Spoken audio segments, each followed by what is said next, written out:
आज फिर से वही आवाज़ आ रहे थे जो पिछले कुछ रातों से समीर को जागने पर मजबूर कर रहे थे।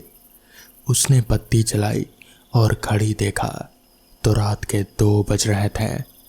समीर एक सॉफ्टवेयर कंपनी में काम करता था और ज़्यादातर अकेले ही रहता था।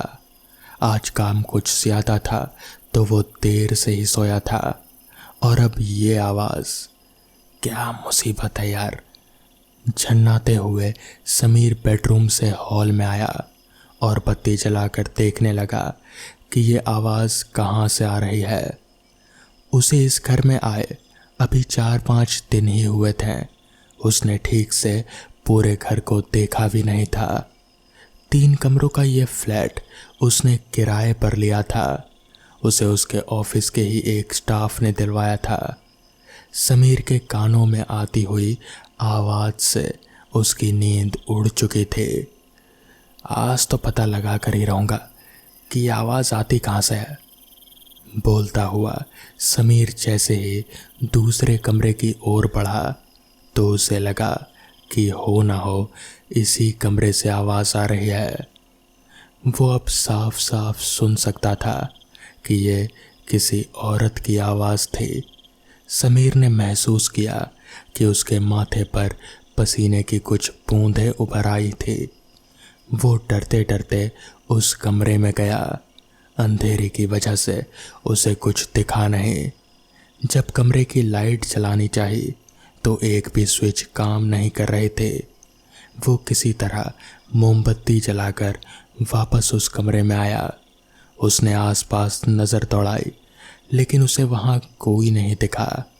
वो कमरे के दरवाजे को पूरा खोलते हुए जब अंदर गया तो उसे उस कमरे में एक पुरानी अलमारी के अलावा और कुछ भी नहीं दिखा। समीर का दिल ज़ोर से धड़क रहा था। एक पल को उसने सोचा कि वापस लौट जाए, पर पता नहीं क्यों उसके कानों में आती हुई आवाज़ में ऐसा क्या था जो उसे अपनी ओर आकर्षित कर रहे थे।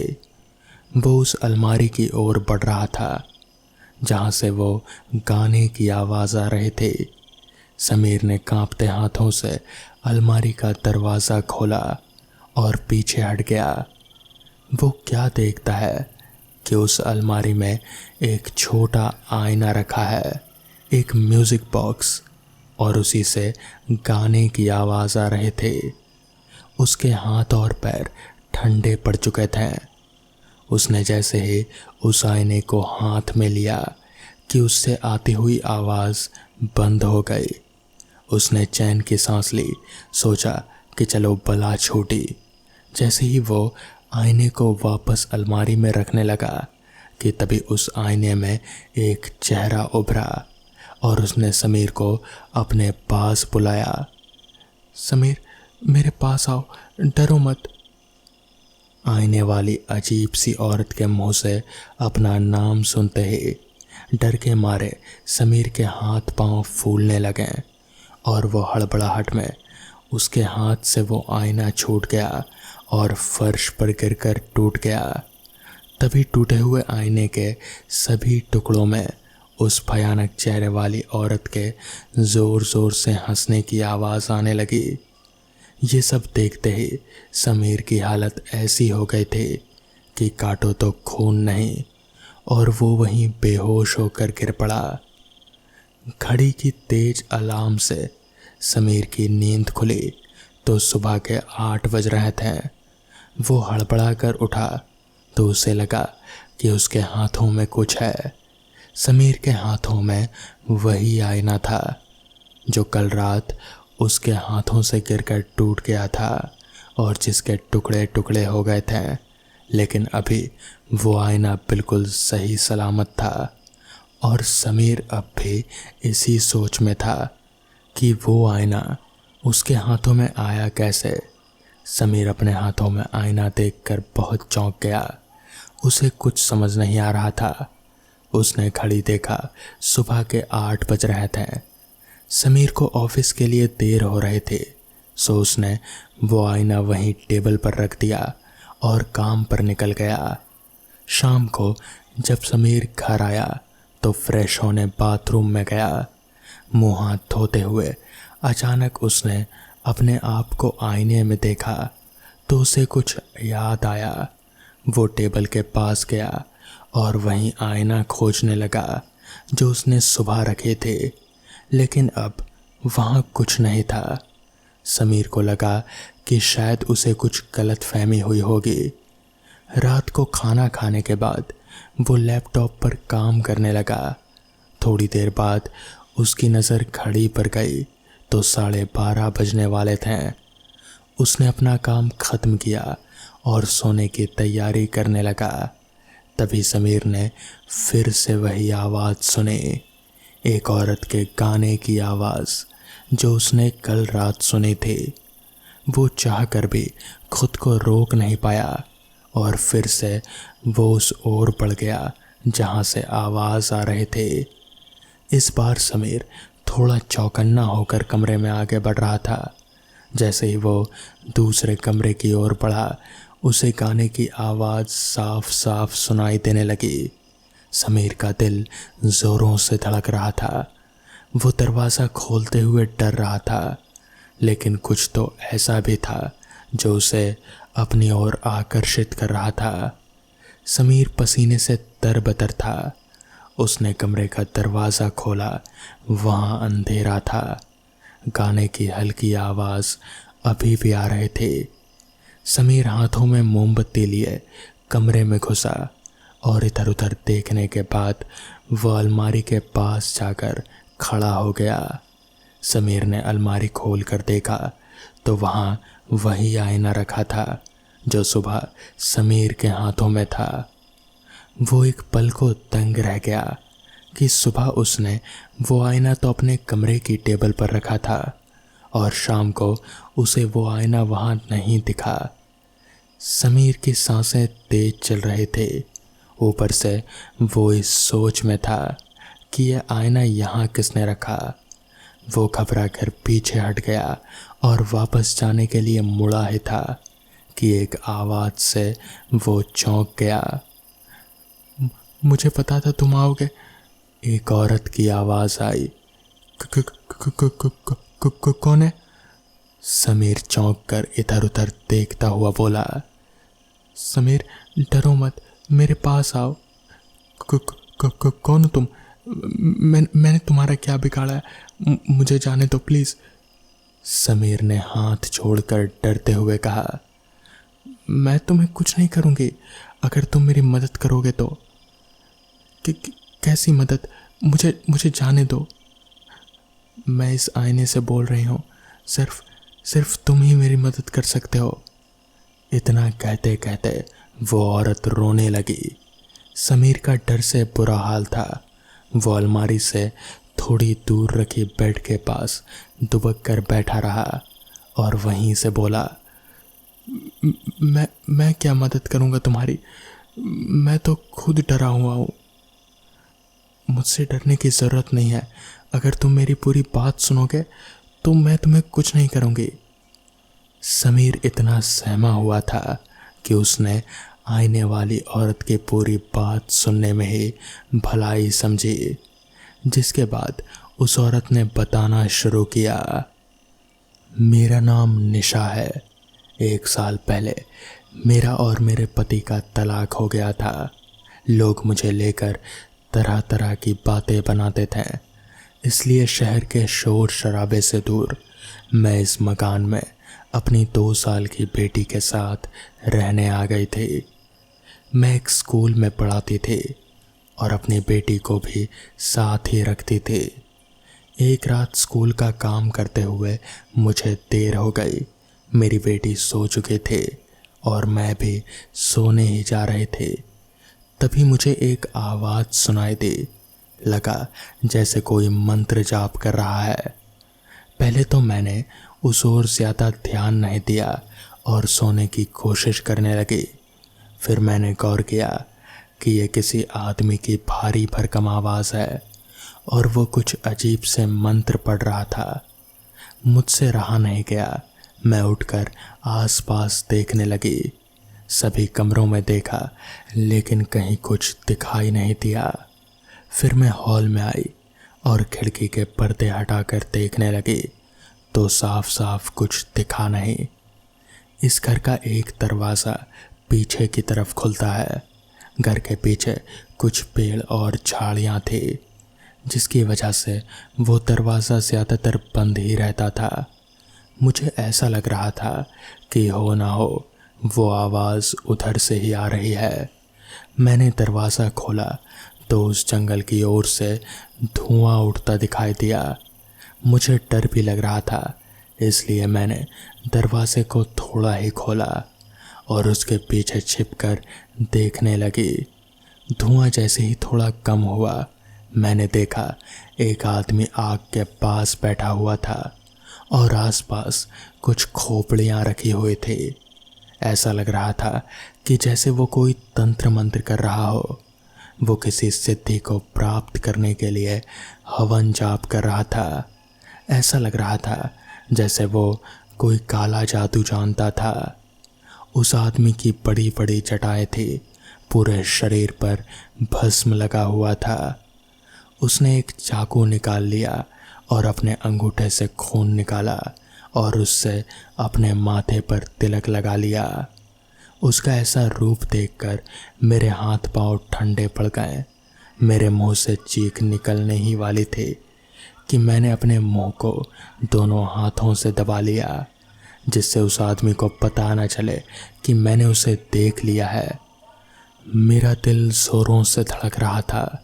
मैंने वहाँ से हटने में ही अपनी भलाई समझी और मैं जैसे ही दरवाज़ा बंद करने वाली थी कि अचानक हड़बड़ाहट के चलते मेरा हाथ दरवाजे से जा लगा। अचानक हुई आवाज़ से वो आदमी मंत्र पढ़ते पढ़ते चुप हो गया। वो शायद समझ गया था कि मैंने उसे देख लिया है। मुझे समझ नहीं आ रहा था कि मैं अब क्या करूँगी। डर के मारे मेरा हाल ऐसा हो गया था कि काटो तो खून नहीं। जैसे ही मेरा हाथ दरवाजे पर लगा, खट की आवाज़ हुई। मन ही मन में समझ चुके थे कि उस तंत्र मंत्र करने वाले आदमी ने मुझे ज़रूर ही देख लिया होगा। एक अनजाने डर के कारण मैंने उस आदमी की ओर देखा। तभी वो आदमी भी मेरी ओर पलटा। उसकी बड़ी बड़ी और डरावनी लाल आंखें देखकर मेरी सांसें रुक गई। उससे भी ज़्यादा मैं हैरान ये देखकर थी कि वो आदमी किसी और दिशा की ओर मुंह करके बैठा था और जैसे ही उसने दरवाजे की आवाज़ सुनी, उसने सिर्फ अपनी गर्दन मेरी ओर घुमाई। उसका पूरा शरीर अभी भी उल्टी तरफ ही था। मुझे समझ नहीं आ रहा था कि मैं क्या करूं। मैंने वहां से भागने में अपनी भलाई समझी। मैं कमरे में आई और अपनी बेटी को लेकर जैसे ही भागने वाली थे कि वो आदमी अचानक मेरे सामने आ गया। तूने मेरी साधना को भंग कर अच्छा नहीं किया। तू जानती नहीं मैं कौन हूँ और मैं क्या कर सकता हूँ। तुझे मेरी शक्तियों का अंदाजा नहीं। वो मुझे गुस्से से घूरते हुए बोला। मैंने उससे माफ़ी मांगी और कहा भी कि मैंने कुछ भी जानबूझकर नहीं किया। मैं किसी से कुछ नहीं कहूँगी और मुझे जाने दे। लेकिन उसने मेरी एक नहीं सुनी। उस पर जैसे कोई भूत सवार था। इतना तो तय था कि वो कोई इंसान नहीं था।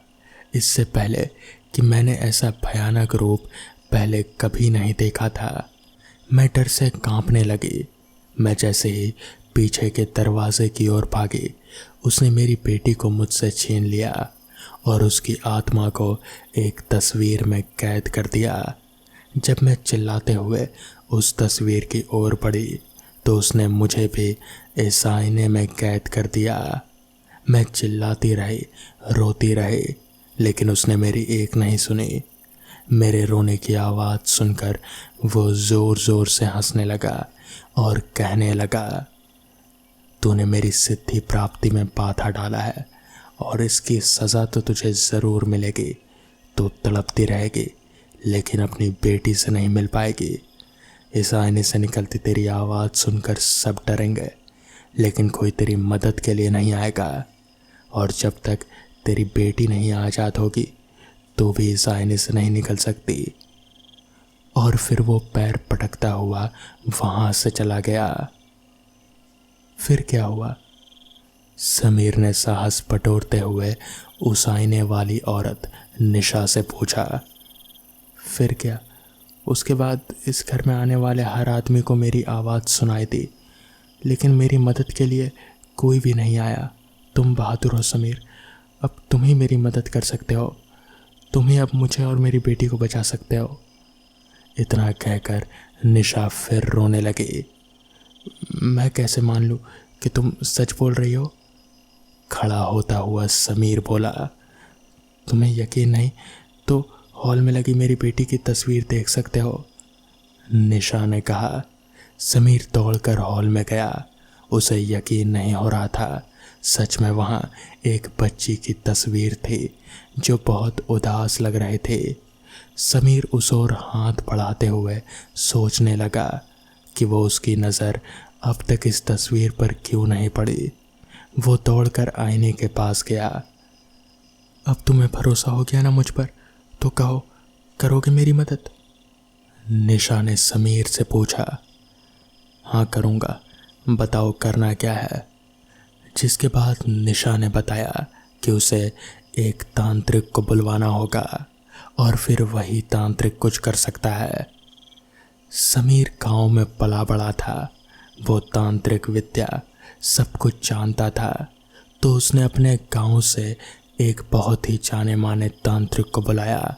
उसने पूरी बात बताई तांत्रिक को, जिसके बाद वो तांत्रिक समीर के घर पहुंचा और फिर उसने हवन वगैरह कुछ किया, जिसके बाद तांत्रिक ने उस बच्ची की आत्मा को उस तस्वीर से बाहर निकाला, जिसके बाद निशा की आत्मा भी उस आईने वाले म्यूजिक बॉक्स से बाहर निकल गई। इस पेंटिंग को कभी मत खोलना, ये खून से बनी है और शापित है। अगर ऐसा किया तो तबाही आ जाएगी।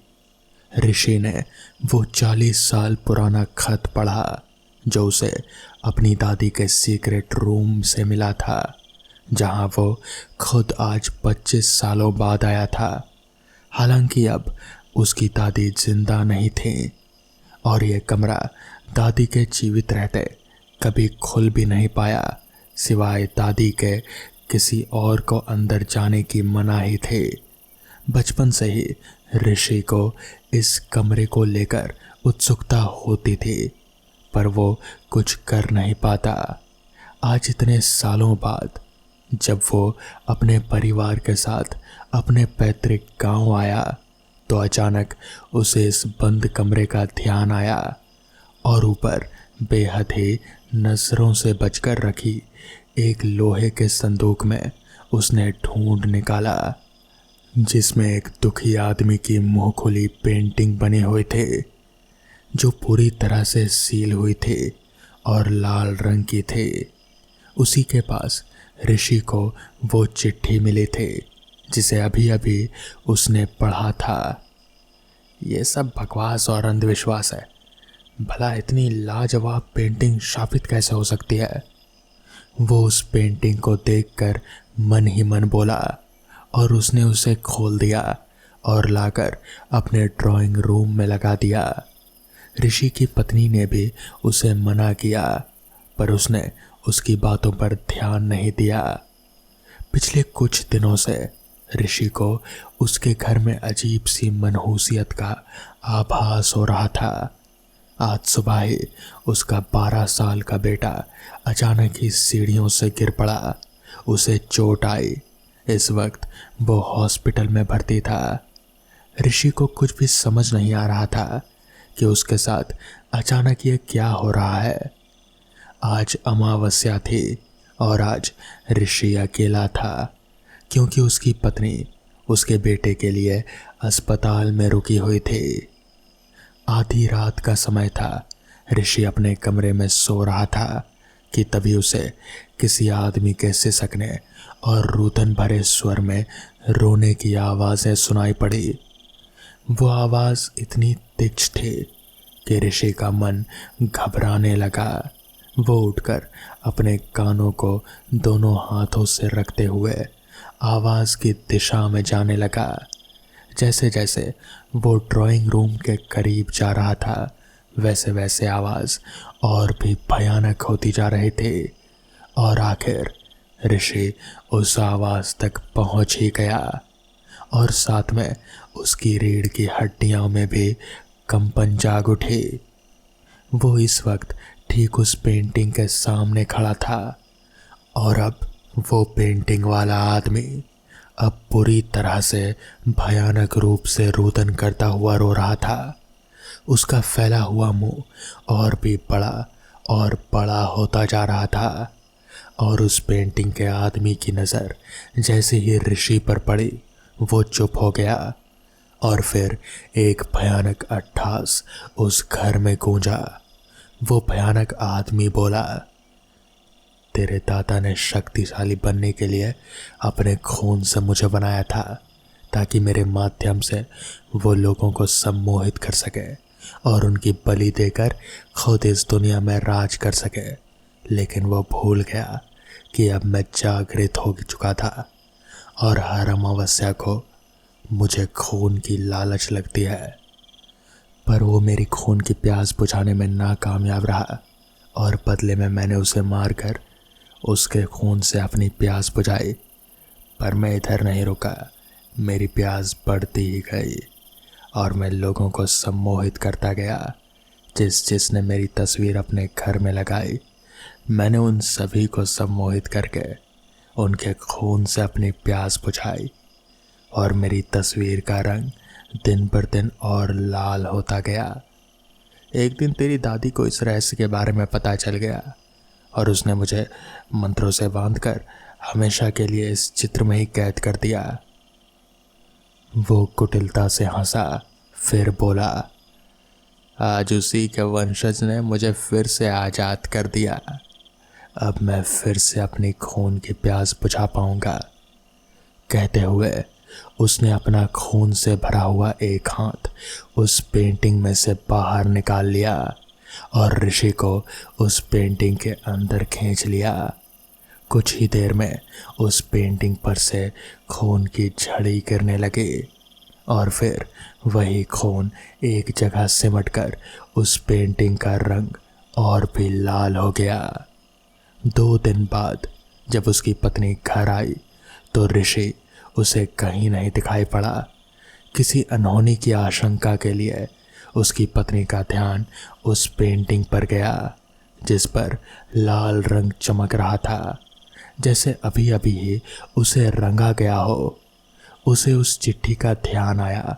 वो समझ चुकी थी कि ऋषि अब कभी नहीं आएगा। वो जानती थी कि अगर उसे अपनी और अपने बेटे की जान बचानी है तो उस पेंटिंग को तुरंत ही हटाना होगा। वो आने वाली अमावस्या से पहले ही उस पेंटिंग को हटा देना चाहते थे। उसने तुरंत उस पेंटिंग को वहाँ से हटाया और उसे वापस से सील बंद करके उसी संदूक में रख दिया और उस कमरे को हमेशा हमेशा के लिए बंद कर दिया। कुछ दिन बाद वो अपने बेटे के लिए वहाँ से हमेशा हमेशा के लिए चली गई। कुछ दिन बाद ऋषि की पत्नी और उसका बेटा रहस्यमयी रूप से अपने फ्लैट पर ही मृत पाए गए और उनकी कमरे की दीवार पर वही पेंटिंग लगी हुई थी। ऋषि की पत्नी ने हड़बड़ी में उसे सील बंद तो कर दिया था, पर वो मंत्र का धागा बांधना भूल गई और वो पेंटिंग वापस से आज़ाद हो चुकी थी और उनका पीछा करते करते वो उन दोनों तक आ पहुंची और उन्हें भी ख़त्म कर दिया। अब उस खूनी पेंटिंग का खेल फिर शुरू हो चुका था। ऋषि की दादी ने सही ही कहा था, ये पेंटिंग तबाही ला सकती है। तो दोस्तों, ये थी आज की कहानियाँ। अगर आपको ये कहानियाँ पसंद आई हों तो वीडियो को लाइक और चैनल को सब्सक्राइब करना ना भूलें। तो मैं आपका दोस्त आर्यन जल्द ही मिलूँगा आपसे ऐसी ही नई कहानियों के साथ। तब तक के लिए अपना ख्याल रखें।